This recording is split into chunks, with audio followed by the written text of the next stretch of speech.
This is At the Extremes.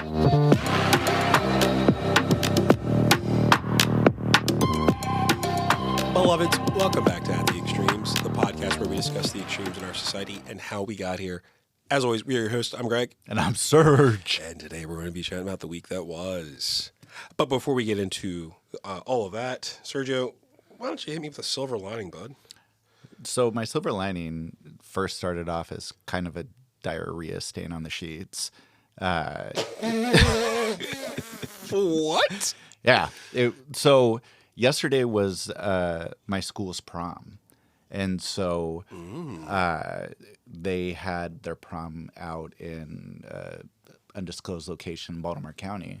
But as you know, the weather was crazy yesterday. Oh, yeah. And the prom started right around when the weather was getting crazy. And so when I first started driving up, I was going the route that I was taking, and there was wires down. There was an electrical fire up by 695. You could see where the power lines were out. Oh, God. I was going to take the turn to go one place, and a whole tree had fallen down and blocked the road. So I turned around, and then there was other wires down. And so I was like, man, this is pretty gnarly. And so then I headed up to the location, and as I arrived, it was dark. The power had gone out at the prom. No. And so I felt really, really bad for the kids because like prom was like the thing. Like when you're you looked forward to prom night. Yeah. And so you went in there and it was all dark. There was no air. It was still pretty humid from yesterday. I had to pee, and so I went to go use the bathroom, and I couldn't wash my hands because it was the electric sensors on the sinks. Oh, no.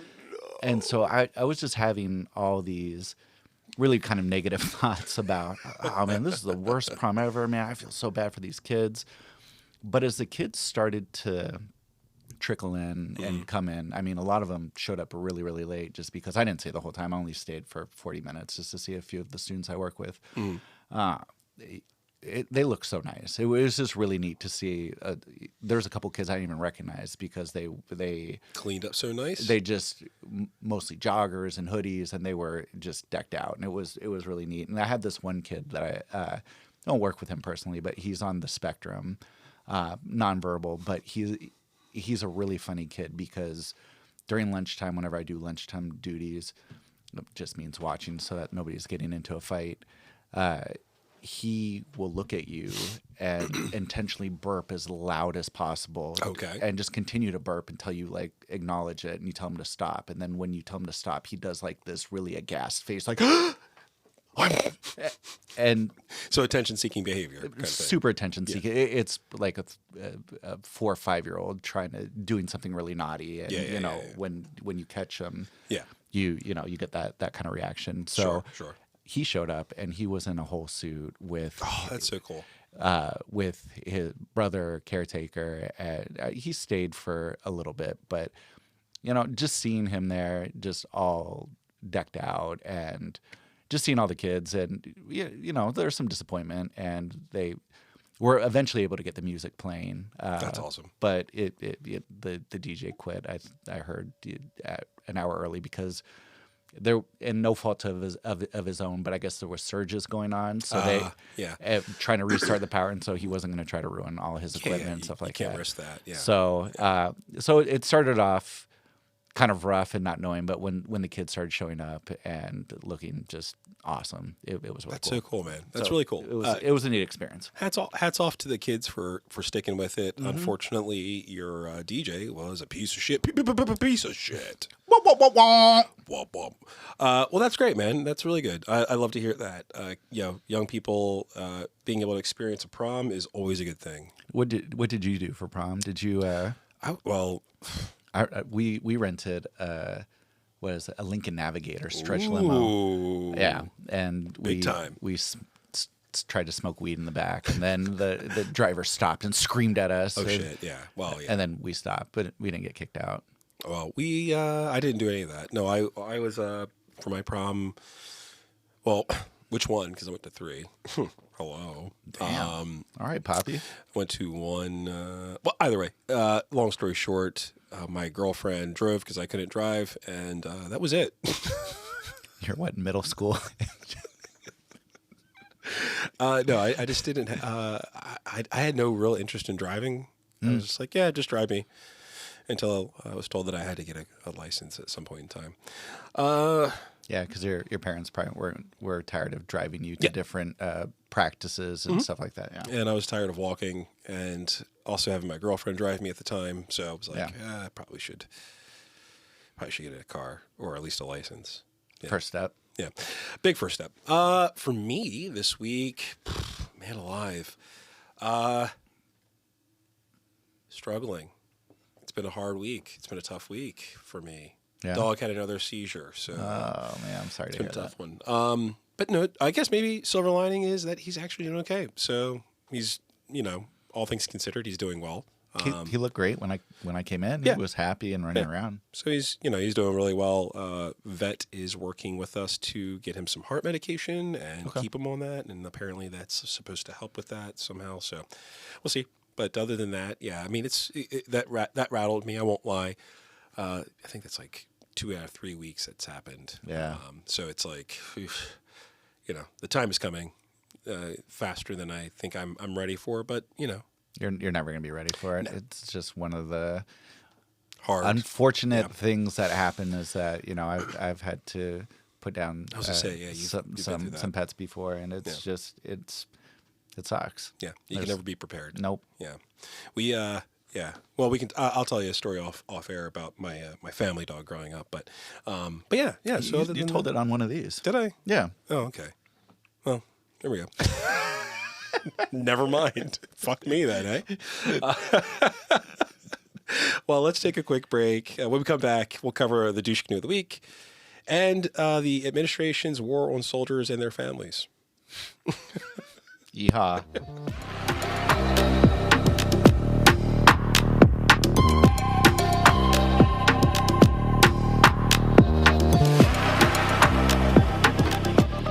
We're back. This week's douche canoe, inmate number 37452-054, Mr. Sean Combs, a.k.a. the Diddler, a.k.a. Puffy Smalls, a.k.a. Diddy. Nice. Puffy Smalls, I like that one. So this shit has been insane this week. I don't know if you've been paying attention at all to the trial. I have not. Oh my God, dude.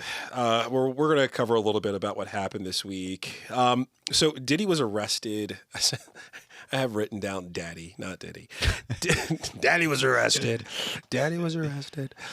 Diddy was arrested last September and faces charges including racketeering, sex trafficking, and transportation to engage in prostitution.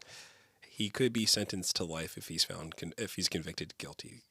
And this past week, the trial of Diddy officially started. He pleaded not guilty, which is insane, given the security camera footage of him kicking the shit out of his then girlfriend.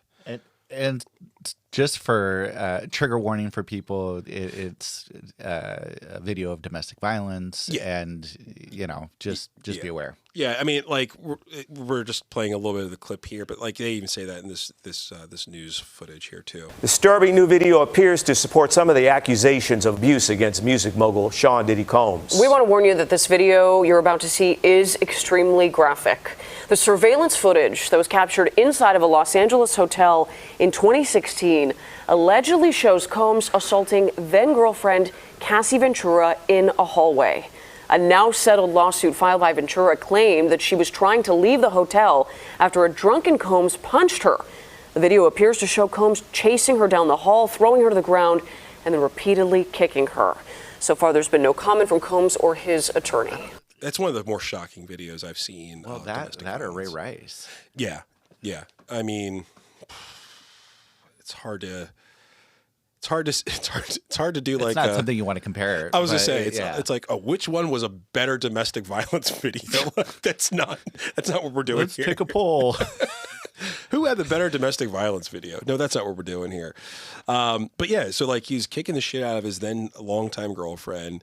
and a parent pinata, Casey Ventura, and their history of these freak off parties that they were having. So that's really what all this is about. The freak off parties were the after party after the party kind of thing. You know, lots of baby oil was involved in these parties apparently. Yeah, there were tons of baby oil that was gallons just and that, gallons yeah. of it, like a Costco sized. Jesus. Jeez, I mean, yeah. Oh, God. From People magazine, the indictment accused Combs of using his music empire to manipulate and lure women with promises of romance and then force them, using threats or coercion, to participate in highly orchestrated sex acts at the so-called freak-off parties, which sometimes lasted several days. Diddy is a real douche canoe. Actually, much worse than that. We don't have an ironic award system for this yet, but he's worse than a douche canoe. This dude is demented, and he deserves everything that's coming his way in prison. More from the People article real quick for you there, Sergio. Sean Diddy Combs allegedly blackmailed his ex-girlfriend Cassandra Casey Ventura, who was at the center of the sex crimes trial, with humiliating tapes of her engaging in sex acts with male escorts that he forced upon her. Combs' trial on charges of racketeering and sex trafficking to engage in prostitution began on the 12th in Manhattan. Prosecutors alleged during open statements that the freak-off sex parties, he video recorded sexual encounters he forced upon his victims, including Ventura, later using the tapes to blackmail people. It's like a Jeffrey Epstein. Yeah. I mean, some of the details that came out from this week were really disturbing. And they're already really disturbing. Yeah, I mean, a lot of it, I mean, if you saw the video, you can assume that it's really disturbing. But, like, he video recorded, like, all these encounters where, like, he paid male escorts to pee in his longtime girlfriend's mouth. Like, they forced, like... It was at that We don't point. need to go into all the graphic details. No, we're not going to. But like that was like the one part of this where, like apparently his kids like got up and left the courtroom, and like people were like just really like, all right, like we've seen too much. Like this is beyond like palace intrigue kind of stuff. Like we're now seeing like the humiliation of somebody, and several women, for that matter, and for the fact that like this is something that other people engaged in for a long time is really, really scary. And he is demented as fuck, and I really hope a lot of bad things happen to him. Well, it just sounds very similar to R. Kelly too, right? And what R. Kelly is in federal prison for now. Yeah. I hope for Cassie's sake that after she's forced to relive her trauma and have it on display for the world to see, that she can hold her head up high knowing that she did the right thing, leaving her abuser, and to keep finding a way to live. And hopefully this monster's put in jail, in the cell that he deserves, and hopefully her testimony is the one that puts the nail in this guy's fucking coffin. Well, and you know what? One of the things that's really... I got a little bit of goosebumps just thinking about it. But there was that case in France, right, where it was this like really rich couple where the guy was basically had been drugging his wife and invited people to sexually assault her, and that she basically reclaimed it and went in person for the trial and testified and watched the videos that her husband had done. And it really created a movement. I think it was, from what I heard, is that it was just really a huge movement for women in France. And hopefully, you know, I know Americans are very resistant to believing things or following anything, but that we can really start, you know, stopping this culture of toxic masculinity. Yeah. And you know, really empowering victims and not shaming them for horrible things that have happened to them. Yeah, I 100% agree. I mean, you know, I guess in conjunction with that, I just want to say if you know anyone who's dealing with domestic abuse, whether it be physical, emotional, or mental, reach out to the good folks at the National Domestic Violence Hotline. That's 800-799-7233. Or if you can't do it via phone, like talking on the phone, and texting is a lot more convenient, Text "Love Is" at 2252. That goes to a website, not a website, but an organization called loveisrespect.org. Yep. Or And the Marion House, which is in Baltimore, that has lots of resources for it. But sure, yeah. It's really, really important stuff. Yeah. I mean, especially during, May being Mental Health Awareness Month, like we really need to make sure that we're going out of our way to protect people who are in less than optimal positions. And standing up when you see, if you have friends or family members or work acquaintances, that you support them as much as possible. That's right. That's absolutely right. Well, now we've ended this very depressing part of the show. Yeah, this isn't. I mean, they're all depressing, but Yeah, it's just.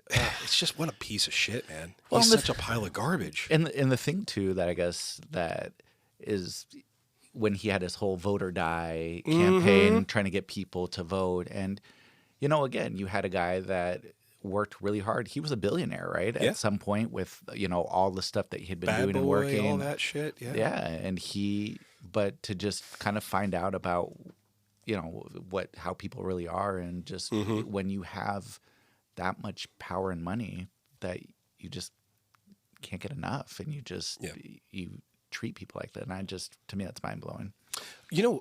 I was thinking about it, like through the lens of like, all right, I'm not here to kink shame you. Like if that's your thing, I don't appreciate that kind of activity. But if that's your thing, okay, fine. Two consenting adults doing something that they both agree to, sure, whatever, that's fine. But when you're like trafficking people and like essentially pimping them out, that's really fucking gross. And one of the things that I was not looking at, but like I came across a video where he was talking about with Justin Bieber, and he's like, yeah, I can't wait to have this kid over or some shit like that. And and there's a lot of speculation that Justin Bieber was probably, assaulted or, some stuff was happening to him. Look at what's happening with him right now. Like, I don't know how much you're paying attention to Justin Bieber, but like the dude is like using drugs again. The guy is like really drinking heavy, and all of this started happening after the Diddy news got dropped. So it's kind of like, you don't think that these two things are fucking connected? Like, and no one in Hollywood is saying it, or at least from what I can see. I don't also pay much attention, but it's just like, Jesus Christ, like this guy's a monster, and he belongs in prison. Yeah. Forever. Yeah. No one can hold him down. No. Take that. Fuck you, Puffy. Diddler. Let's take a quick break, though. When we return, we're going to talk about the government's all-out assault on soldiers and their families. We're going to take it up the happiness dial, and we're going to turn it all the way up to 11.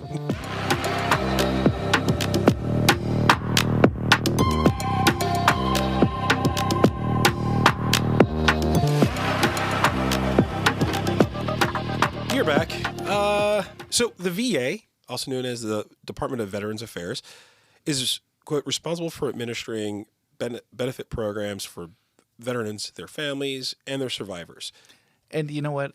Just as a small caveat, it may be a little rant, is that I'm not a military person, but I just know that the way that the VA is funded is shameful, and the services that veterans get is horrible. That most other of the big programs get funded a lot better, and the VA is just not funded. And there is so many problems within the VA, and we hail the troops for their big sacrifice, and they do things beyond what is that I would ever do in my life, and they get treated like shit by this government that always claims that, oh, we love our veterans. We're going to spend $50 million to do Apache helicopters during the Super Bowl, or, and then the conditions at a lot of the VAs are horrendous. So we're going to talk a little bit about that here. Oh, it angers it angers me so much, just the hypocrisy. Well, get ready to fucking jump out of your chair here. Of the 25 million veterans currently alive, nearly 3 of every 4 served during a war or an official period of hostility. About a quarter of the nation's population, approximately 70 million people, are potentially eligible for VA benefit and services because they are veterans, family members, or survivors of veterans. The Trump administration is looking to cut an already carved out agency that is lacking funding to take care of military service members and their families.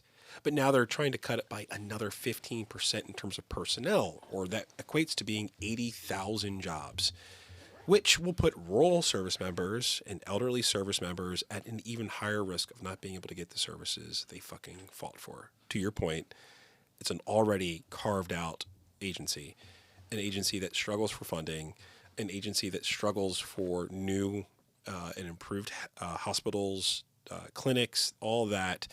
And we're looking at trying to cut in 80,000 jobs from an already struggling agency that is meant to be there to take doctors care of and nurses, social workers, psychologists, psychiatrists, research for cancer, which is PTSD. Yep. From ProPublica, despite a congressional mandate to expand care for veterans, internal Veterans Affairs messages obtained by ProPublica paint a stark portrait of how chaotic cost-cutting has already imperiled tests of treatments for cancer, opioid addiction, and more. ProPublica reported on dozens of emails sent from staff at VA hospitals and clinics across the country to headquarters warning how cuts could, and in some cases are, degrading the agency's ability to provide for roughly 9 million veterans who already rely on this service. Hiring freezes and other edicts from the White House have left medical providers scrambling for short-staffed amid an ever-shifting series of policy moves, including the cancellation of contracts with companies that maintain cancer registries. Staffers at VA centers in Pennsylvania warned the cuts were causing severe and immediate impacts, including life-saving cancer trials. And we've already talked about, all these other cuts that are happening in in the education system that are impacting cancer research and other medical advances. Like, what are we doing here to the people who, even if you don't necessarily agree with the imperial, military system, how the military is being used, there is no excuse for this, period. No, hands down. And gross. Especially when you talk about how much you love the military and how you support veterans and do that, and then you go off and you're going to cut 15% of the already depleted budget. Mm-hmm. That's crazy. Well, you're cutting 15% of the staff. Of the staff, right? Yeah. And that's a huge cut. That's not there are some VA hospitals in the middle of the country that only have 5 or 6 people who are staffed at those things. So even if you get rid of one person, that's that's in that one little office, that could potentially be 30% of your staff. Depending on how large your office is, I guess. Maybe the numbers I'm not good at math. But the thing is that what just really, really frustrates me so much, especially with the Republicans coming up with their budget bill that they're trying to get through, is the amount of tax cuts that they're trying to allow for people that have income over $1 million, or if you have earned more than $30 million, that you don't have to pay an inheritance tax. To, passing it down to your children. And you're like, what the fuck? So if you already have more than $30 million, you're upset that you have to pay some taxes. I think your family's going to be all right. Yeah, I think you'll be all right. And so they're cutting that for VA stuff, and then also for Medicare. That's going to be another 8 million people that are working poor. America, America, God shed His grace on thee. Enrollment in clinical trials has stopped, one person wrote in Pennsylvania, meaning veterans lose access to therapies. And that's incredibly important because the Army, during its time in Iraq and Afghanistan, were literally purposefully poisoning the soldiers, and a lot of those folks, those men and women who came back, Mustard gas and stuff like that. Mustard gas, plastics, rubber, all kinds of things that they were inhaling. All the burning, like oil and stuff like that. Yeah. We're going to be talking about burn pits today. All of that, we're talking about burn pits. Military personnel were exposed to, over the course of 20 years in Iraq and Afghanistan, to literal football fields worth of burning trash, human feces, toxic material, all of which they've come home with on top of the PTSD from having, artillery shells raining down on them, or not even knowing when it's going to happen, but just the mere threat, or an IED blowing up a fucking vehicle as they're driving down the road.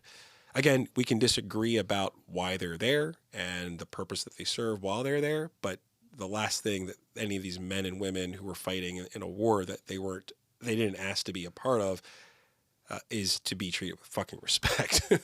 Or to be able to be entitled to services that they need to be able to move on from the trauma of being part of war. Yeah, absolutely. Absolutely.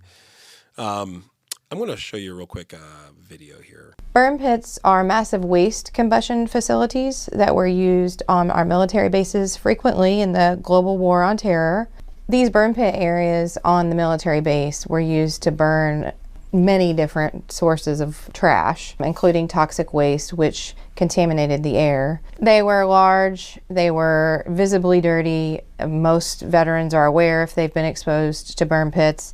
Some of the things that they burned were paint, electronics, rubber, the list goes on and on. Over time, as research and medical advancements were made, then we start to see some burn pit presumptives trickle in, and we'll get caught up to where we are today. So that was a clip from another podcast where they were talking about this, but I thought that really summarized pretty succinctly what was going on down there. The Army was literally poisoning their soldiers. But just why? Just because it's the easiest way to dispose of things? Yeah, for sure. Yeah. I mean, you're abroad. The logistics of getting we got to get China. China will get everything. China's coming in for the trash. China. I mean, look, this went back, to the early days of the Bush administration, all the way through the Obama administration, all the way through the Trump 1, Biden 1, Trump 2. This is something that has been a thing for a long time. So hundreds of open air garbage dumps were spread across Afghanistan and Iraq, often close to encampments where American soldiers lived, worked, ate, and slept. Everything considered to be waste was dumped into these pits to be burned. This included not only paper waste, plastics, electronics, Humvee parts, tires, but also bio-waste, including, waste ranging from innocuous junk food to wound dressings, amputated body parts, and human waste, as well as lithium-ion batteries, hazardous chemicals, and ammunition.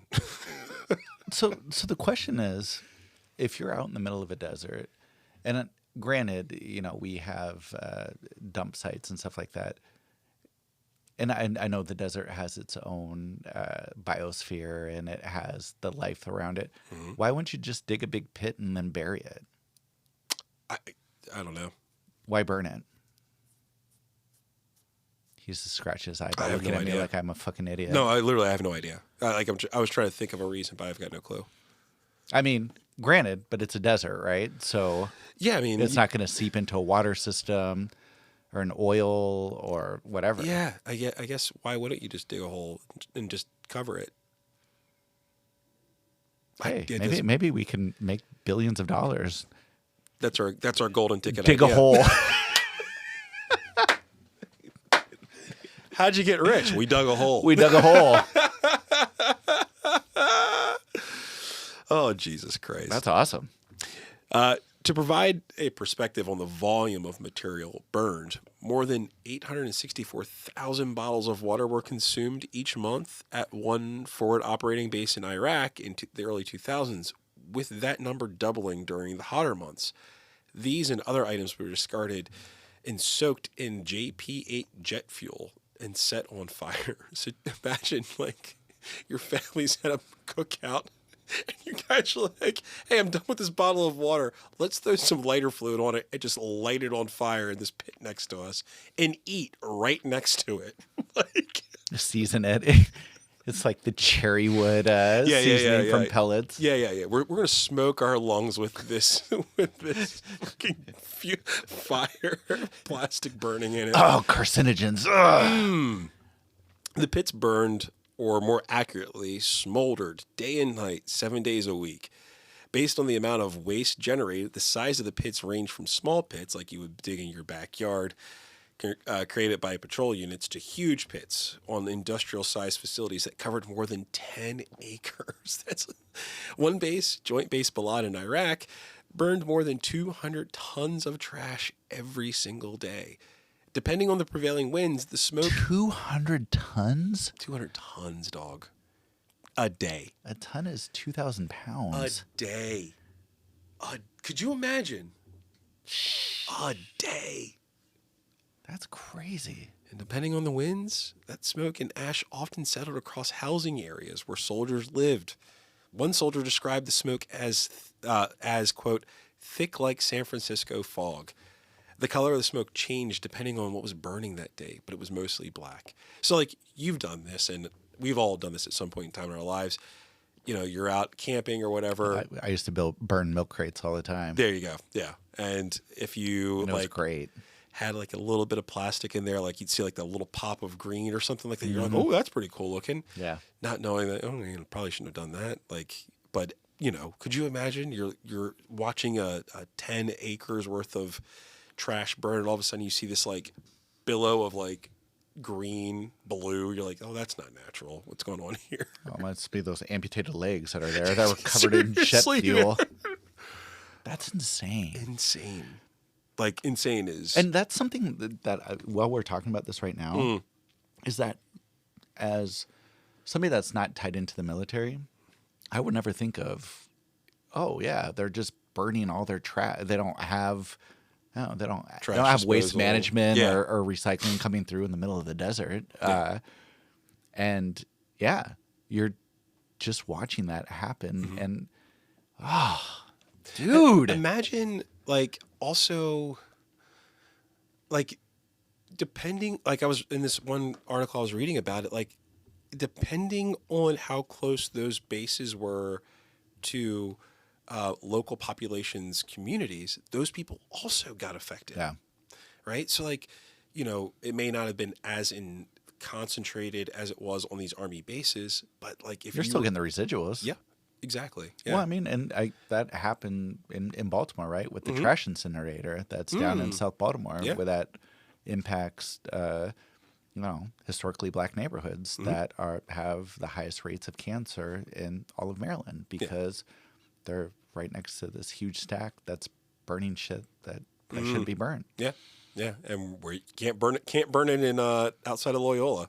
Mm-hmm. We'll not do that. Or Roland Park, or yeah. I mean, and also, like, to be fair, you can't do it right in the middle of the downtown area because, that's downtown. Where else where you go to eat Phillips crabs? Yeah. Or Hooters wings? I don't think Hooters exists anymore. Yeah, they got rid of that, didn't they? Yeah. Fuck. My least favorite place to get wings. Yeah. Terrible wings. Terrible place.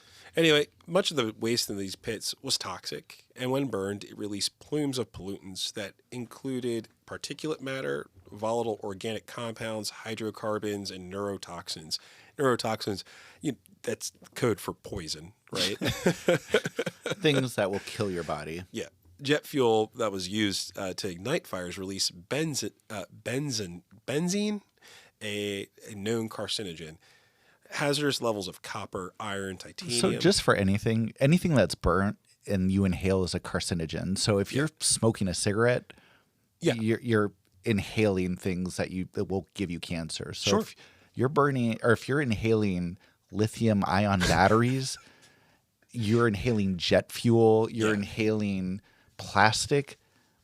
Ain't good. Here's what I want you to do at home. Here's a little experiment you can do. Go outside. Dig a hole in the ground, take your laptop, soak it in lighter and some fluid. of your trash, just the trash that you have. Take a shit, drop it right in there. Cut a finger off, light it in there, and then cover your head with a towel like you would like over top of a sink when you need to like kind of like clear your allergies out, and then just do that for like 6 months at a time, and tell me you don't come home, you don't have some kind of cancer. What? Or I was just thinking, you just take like a plastic bag and just suck up the smoke, and you just huff it like a gravity bong, and just see what happens. I mean, you might trip out a little bit. Ooh, yeah. Hey, huh? Ain't nothing now.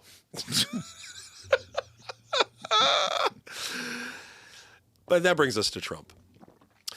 From the Hill, the controversial fund was the. I don't know anything about this. I love the veterans. They're the greatest soldiers this world has ever seen. Besides Putin's. We're going to poison them. There's only one way to make them stronger, is to make them into mutants, they say. Trump poison? They've, what's that one movie? Teenage Mutant Ninja Turtles? No, not Teenage Mutant Ninja Turtles. Something about Toxic Avenger. Toxic Avenger. Yes. That is a great movie. They're re-releasing it. Did you see that? Well, the original one was so horrific and violent and over the top, and it's great. Peter Dinklage is playing the Toxic Avenger this time, so.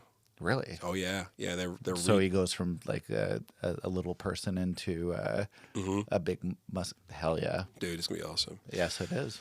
We got to, there's only one way to make our soldiers even better, is to make them into the Toxic Avenger. They're going Trump poison. I loved some Trump poison. They call it the Trump poison, folks. Trump poison syndrome, they say. I got it from New Jersey, from Atlantic City. Atlantic City, they say. After they tore down my casino. I had many sticks of uranium in there, folks, they say. That's why the Russians wanted me. But it's a precious pollutant. So we're talking about the PAC Act here. You heard that in the audio that I dropped a little bit ago. But the controversial fund was meant to allot $22.8 billion to cover, $22 billion to cover expanded benefits for service members sickened by military toxic exposures, including burn pit smoke and Agent Orange water contamination, starting October 1, 2025. By the continuing resolution drafted and passed by Republicans, House Republicans, zeroes out funding that would have been used for the TEF this fall. It cuts more than $20 billion in funding needed to provide care for veterans exposed to burn pits, Agent Orange, and other toxic substances next year. Bernie Sanders says this cannot pass. Right? Like, it cannot pass. You shall not pass. God, I love the Lord of the Rings. Can we do a podcast on that instead? I'd be so much happier. Yeah, sure. Greg, we don't want you happy here. We need you sad. No, that's when you produce your best stuff. Yeah, when you're in your pit of despair, Greg, that's when you do your best thinking. As you start to just think of the worst things possible ever, and just Republican Representative Rosa DeLauro from Connecticut, the top Democrat on the House Appropriations Committee, strongly criticized the funding plan ahead of its House passage, calling out House Republicans for cutting the money despite approving it on their spending bill last year. That was during the Biden administration, so maybe that's why they had to play ball a little bit more. I don't know. While Trump pretends to love the military in his rallies and incoherent speeches, it feels like he actually doesn't think they know anything at all. We have $19 trillion in debt, very soon going to $21 trillion, John, in debt. And I want these countries to reimburse us, at least for our costs. She made many statements that she knows were wrong. Do you still feel like you know more about ISIS than the generals? Well, they don't know much because they're not winning. That I can tell you. Now, I think they're not winning for a different reason. I think Obama's hurting them. How so? It's being run, well, from what I hear, it's being run from the White House. It's all being run from the White House. I've spoken to certain generals, as to who, but highly respected people. They say we could knock them out fast. In office now generals or retired generals? In one case in office and in one case out of office. And they said, both of them said the same thing. If we had the leadership, meaning the go-ahead, you could knock them out fast. He's a fucking idiot. Because the reason why is that from all the things I've heard about war is that when you're going into another country, you don't have the ins and outs unless you're going to do an atomic bomb. Mm-hmm. It's going to be a long, drawn out deal because guerrilla warfare is always going to just pop out and do what it does, and disrupt it. And you're never ever going to. I mean, the U.S. hasn't won a war since World War II. Well, we also haven't declared war since World War II. Or no, I guess no. We had. Did we? We didn't. The Iraq War, I think, was a real was That was a officially- declared war. Yeah, from that- Congress. Yeah, but Congress I think declared that The Gulf War, right? the Gulf War, Yeah, the yeah. original one, the one in the 90s. Yeah, yeah. Oh, we had the war on terrorism, but I don't know if that was a real war or not. But I Well, mean, they the Korean declared- War yeah. and the Vietnam War weren't. No, they were like Conflicts. security conflicts or some shit like that. How about this though? When he was actually in office, you remember this one? Taliban is our enemy. ISIS is our enemy. We have an area that I brought up with our generals 4 or 5 weeks ago where Taliban is here, ISIS is here, and they're fighting each other. I said, why don't you let them fight? Why are we getting in the middle of it? I said, let them fight. They're both our enemies. Let them fight. Sir, we want to do it. They go in and they end up fighting both of them. It's the craziest thing I've I think I ever would have been a seen. good general, but who knows? I think I would have been a good general. I would have been a but- he's terrible general. Who knows? He's so dumb. And the thing is, though, that with everything, I think definitely within this presidency, and this is a side tangent, but it's all transactional currently. I mean, he doesn't give a shit who it is. He is talking with people from Qatar, the United Arab Emirates, Saudi Arabia, and he's getting $400 million, and his crypto business is making billions and billions of dollars. So he doesn't give a shit. He just wants to make transactions and sound good. Oh yeah, yeah. That's I mean, all he wants. God, dude.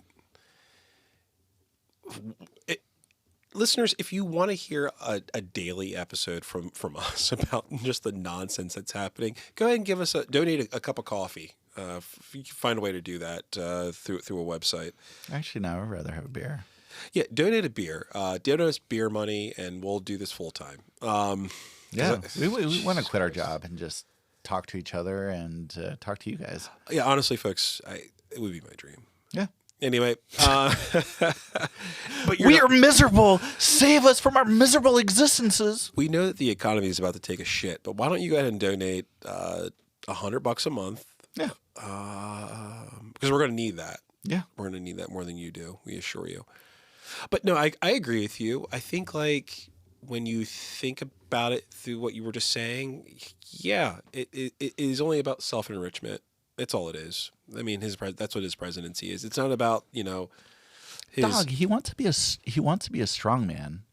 I mean, you look at, he loves the MSB, he loves Putin, he loves Kim Jong-il. Mm-hmm.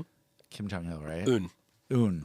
Kim Jong-il was the one before, right? Yeah. I think one of the biggest things is that Trump is really into rubbing elbow. He wants to be a strong man. He wants to be with the Kim Jong-uns. He wants to be with Vladimir Putin. He wants to be with the Saudi Arabian monarchy, just all the Middle East monarchies. Yeah. Erdogan, he loves Erdogan. He always talks about Erdogan. Yep. And so he likes that kind of he wants to create his own monarchy. And the one thing I heard about him almost regressing into feudalistic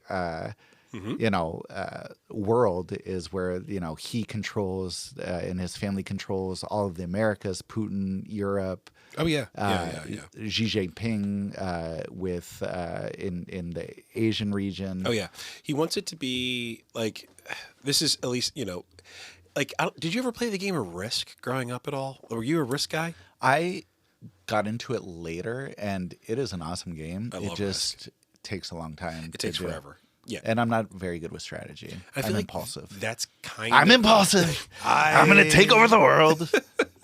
Never seen. Buy my Bitcoin. You can buy Bitcoin in Risk now, they say. No, like I feel like it's that like, all right, you're gonna have your economic sphere, we're gonna have our economic sphere.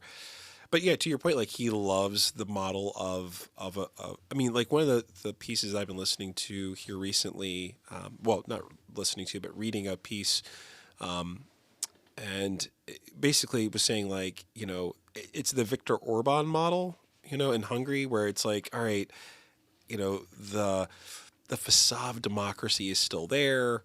It's not quite as, oh, 98% of the country loves Putin kind of thing, right? Yeah. Like, but like, you know, when you neuter the courts, when you neuter the press, and When you jail the people that are the opposition. Right. And so then you go, all right, well, you know, it's still a quote democracy, but you're looking at then at that point is an autocracy. And, you know, on the autocracy scale, I was reading on this piece, they were saying like the United States is right around that in that region now. Like we're no longer, if you were to blank page like what's happening currently in our country and not like put our name like the United States over top of it, and you were to say like what country is this, you would not say the United States. You just wouldn't. It's not what people have come to understand as the bastion of freedom and all this other stuff. Like even if that's a myth that we've been telling ourselves forever, like it's still just not that thing. But we're flirting with it. Oh, we're I don't know that, you know, I was listening to another show and they were saying like we've been talking about it could happen here for a while and it's here. It's happened. Like we're not maybe there where we're there. But back to the story here. There was a piece that he did on Fox and Friends where he was talking about his love and respect for the military and praising you know, generals and shit. Are you going to fire those generals? The woke generals at the top? Because people have been talking about it. Yes, I would get rid of them, yeah. But see, now I know him. I didn't know him before. I came in. What do I know? I was a New York real estate person, but no, I'd fire them. I would fire them. You can't have woke military. Here he is pretending to care about the troops. Are you tracking how many veterans have been fired so far? Yes, we are. We are, and we take good care of our veterans, so we're watching that very carefully, and we hope it's going to be as small a number as possible. But we are having great success in slimming down our government. It's been really very successful, and some took payouts and buyouts, and others took being fired or getting paid off to leave. I don't know. You can smoke this big bag of industrial gas. Yeah. Here's some jet fuel. How about you huff that for a little bit? Oh shit! That's that good Trump. I mean, in this past week, he was in Qatar or Qatar, or I don't know what the preferred pronunciation is. I'm not even going to try to pretend because I've heard it's both ways. But you know, so in Qatar, you know, he was in front of a wall of green suiting army men, you know, who played into the backstage of his, speech about how he was thinking about running for a fourth term. He's used the military his entire fucking career. Got to get to the third term though. Some would say that even though Biden was in charge of the country, that Trump was always the focal point. That would be me, by the way. Yeah. I would say that. It was Biden's, it's a witch hunt. It was the Biden administration with a backdrop. The Biden crime family. I mean, it's sort of true. God, I hate hearing my voice trying to do Trump. I don't sound good. God damn it. No, I want you to keep doing it. I will. Daddy likes.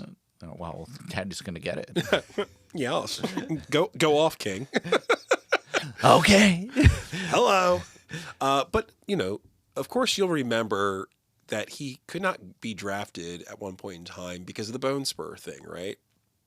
Too many bone spurs. Could you imagine that fat blob of a man running, though? Like, running towards you with a gun, a bayonet, like, Trump's here. He's here to kill you. Dottie's here. You know what?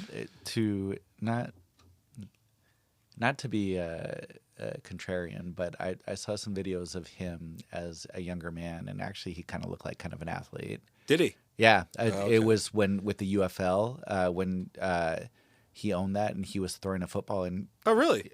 He looked. Is it recency bias? Is that the thing? Is it recency bias as to why I feel like he would not be?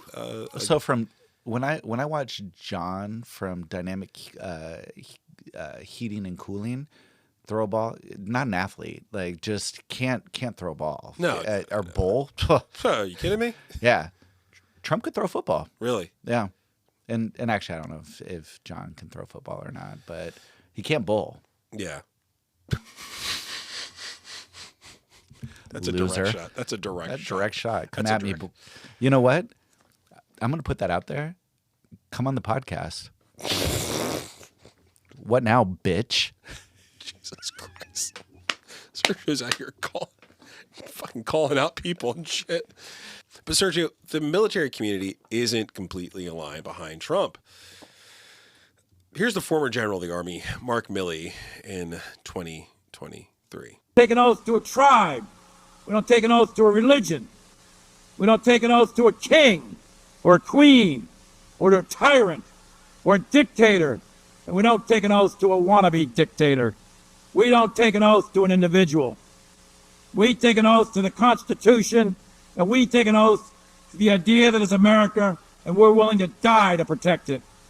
Every soldier, sailor, airman, Marine, Guardian, and Coast Guardsman, each of us commits our very life to protect and defend that document, regardless Again, of personal pride. Those are bold words. yeah. I mean, from a former general of the Army saying that... Four-star general that was in the Joint Chiefs of Staff that was relieved of duties. Yeah, whether or not you're a military rah-rah kind of person or not, those are powerful words from somebody who was in a really high position within the force that is being touted to be, not being touted, but is being used as a crutch by the Republican Party to forward its agenda. And this isn't a knob polishing, podcast for the military. A larger than expected percent, somewhere between 14 and 17% of soldiers, active or retired, participate in mass shooting, killing sprees in this country. Many of them are aligned to far-right movements. They're active participants trying to overthrow the American democracy, and are part of groups like the Proud Boys, Three Percenters, Oath Keepers, and other lynch mobs. Just this April, The Guardian published a piece about neo-Nazi influence within the United States Army. Racism, Nazism, bigotry should all be brought to light, regardless of the institution that you're a part of. There's only one thing we do with Nazis. We've talked about that before, of course. And that especially pertains to our defense secretary, Pete. The military is full of that. And there's no getting around that. And you know what? The pushback from the far right is that it's going to be DEI. Like you're doing this stuff to make it woke, and you're turning these military people into the whiny liberals by trying to squash out racism. Yeah. And this, how dare I? How dare we want a military that doesn't have active cells of hate groups riddled throughout it? Yeah. I mean, you've heard of the Order before. If not, I will bring you up to speed eventually. But it's a hate group that was started as an offshoot of one of the white nationalist parties that we talked about in one of our first couple series that we talked about. And it sprung from that and has found a home in the United States Army. I mean, there are terror cells within the United States Army. There are terror cells within the United States police forces all across this country. Not fascist, but forces, military forces, police forces, things where there is inherited power dynamic between regular people and people who are supposed to be seen as like the guardians of society. When you have those being how can you police people? Who watches the Watchmen? Yeah. Right? Who watches the Watchmen? But the military is full of it, like I said. But we have to be fair here. Not every soldier, we saw it with Mark Milley just a second ago. Not every soldier, their family, or those who are related to those soldiers feel like what Trump is doing is good. These fine men and women that make up the armed forces were put in harm's way through our government's inaction and lack of leadership, knowing that these burn pits were hazardous to their health then and now. The GOP is doing its level best to reduce the efficacy of the one agency that is designed to take care of these people. the lack of resources they provide these soldiers before, during, and after combat is shameful. Sergey, you brought it up earlier. Not only are we talking about the VA from a physical health perspective, but when they're out before they get deployed, after they get deployed, during deployment, they're not taken care of because, you've got folks who come back. I mean, the one in Arizona was closed down for a while because the conditions were so deplorable and it didn't have the funding. Deplorables, they say. Deplorables. The deplorables. And we're talking about a red, I don't know if it's a red state, but I'd say it's a red state. It's pretty red. It's with a little purple tinge to it. Yeah. It's the Texas dream. Every liberal has this Texas dream for the Southwest. New Mexico, Texas, Arizona are going to become this like blue-purple state thing. But there's at least some Democratic senators that are there. Right? Sure, but and Ruben Gallegos is the representative. So it's between some of the big cities that there's hope, kind of like North Carolina. Mm. So I put it more so than Texas, but I don't know, man. I don't know, man. I feel like North Carolina, Texas, Arizona. I feel like those are sometimes Ohio. I feel like that. What about Georgia? I feel like maybe Georgia here. No, well, I mean Georgia. I feel like Georgia. Okay, so Georgia, North Carolina, Texas, Arizona, now Wisconsin. I feel like those are like states that Michigan. The left thinks that they can win, specifically in the South, and I just don't think they've got the support that they think they do, and maybe that's just me being a negative Nelly. I tend to look on it half. There's a negative Nelly in Sector 3, but I don't know. I see Arizona as a lost cause. Maricopa County is. They're doing everything they can to gerrymander the fuck out of that shit even more than before. But Carrie Lake has not been elected yet. Yeah, Carrie Lake's a fucking lunatic, though. Like, she's a J6 denier. She's crazier than shit. Like, Marjorie Taylor Greene did really good in her district, but, like, the state would never have her. The state of Georgia would never have Marjorie Taylor Greene. I don't know. But her district would, because they're all fucking back. But no, back to the point though. Like I think that Marjorie Taylor Greene just wouldn't do well across the state. But I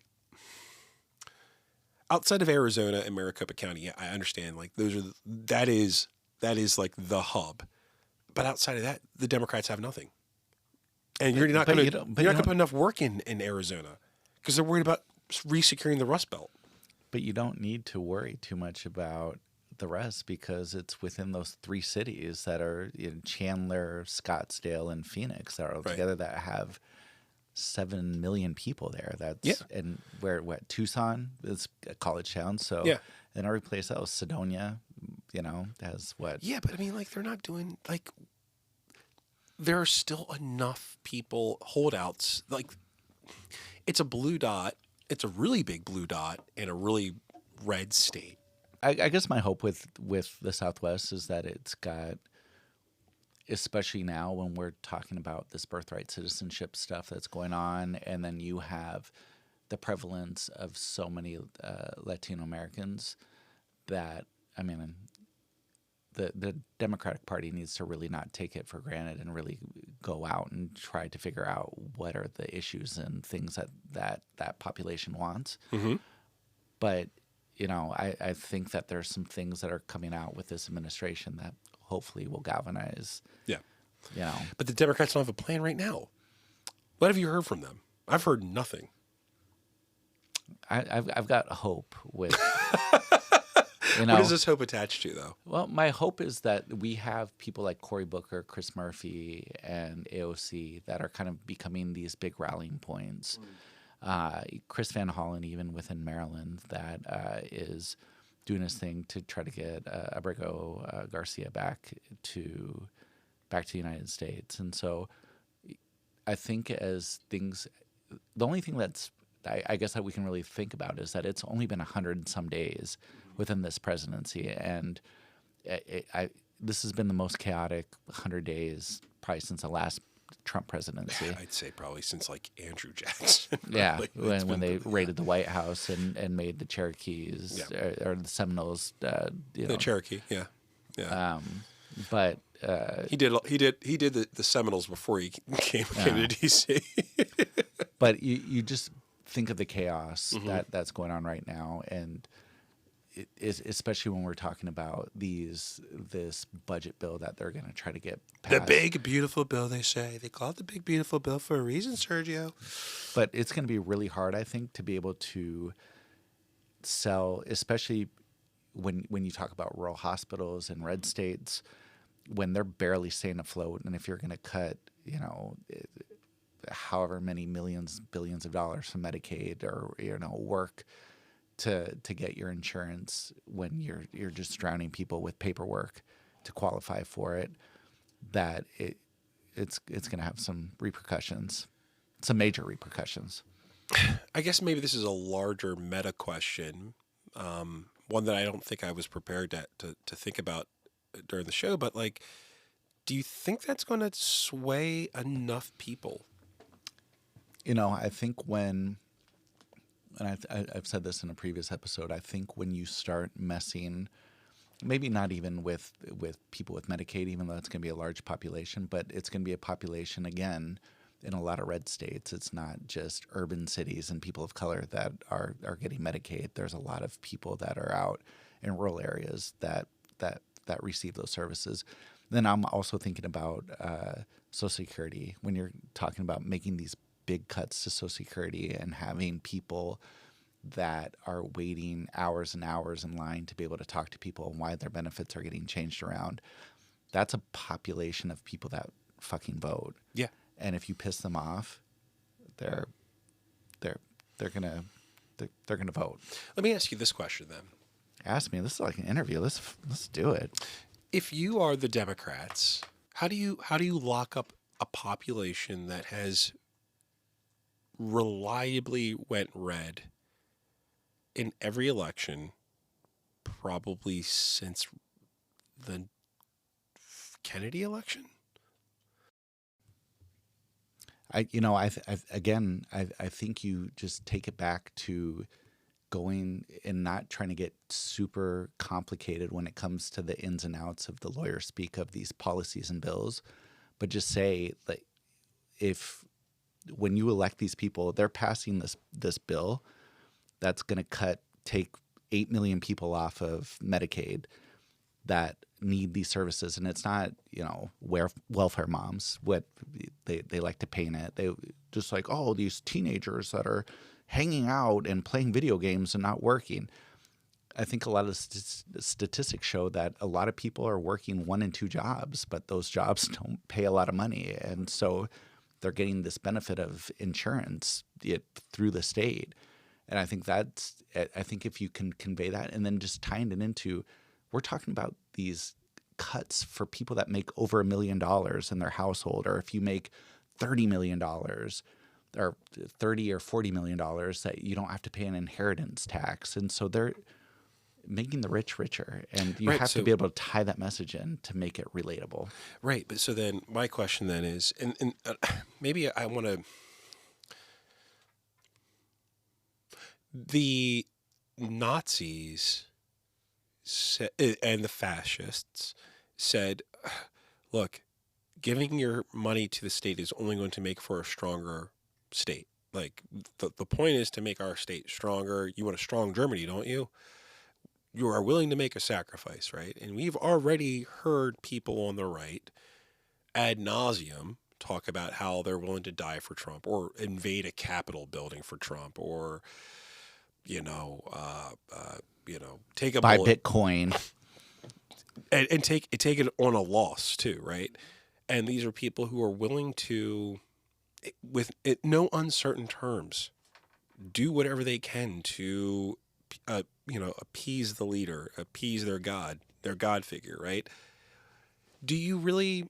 And this is a genuine question. Do you really think that these people who have already denied the fact that January 6th has happened and that Trump had anything to do with it happening, maybe not that they denied January 6th itself, but like that the 2020 election was stolen and stuff like that. Do you think for one second that they are going to be able to untangle that Gordian knot of, not even Gordian knot, but for them the Gordian knot of disconnecting themselves and their allegiance to a man who they see as their literal savior in some cases, and go, I'm voting against that because because AOC, who's promising everyone health care, who they already hate.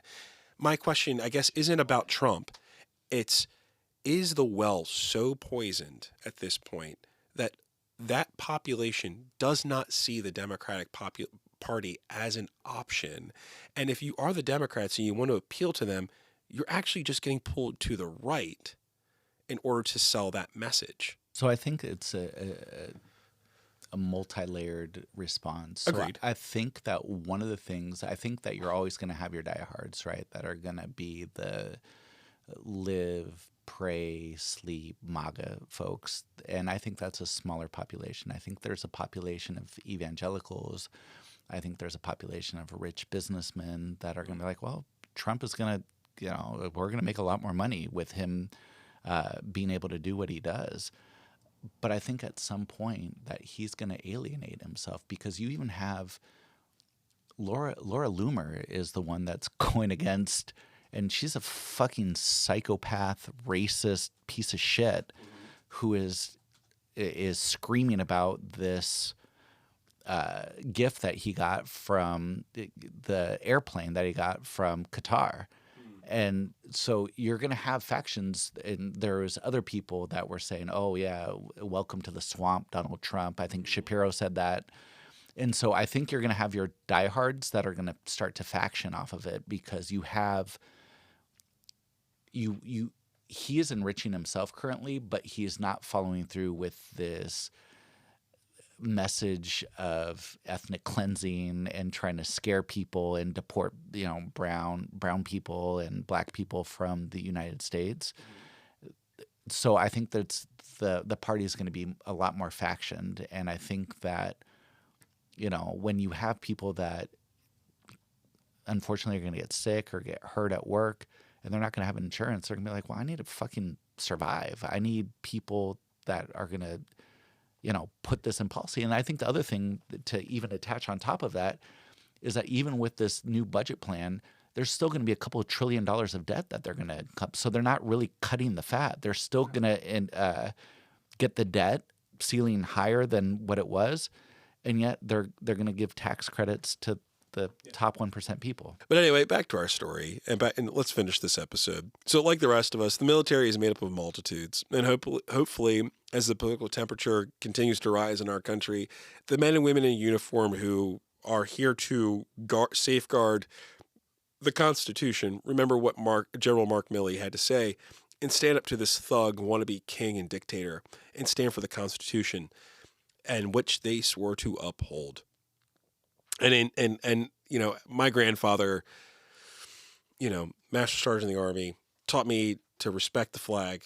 It's a piece of fabric, but like the idea, I think, is what he wanted me to respect. The idea that men and women have died for this place.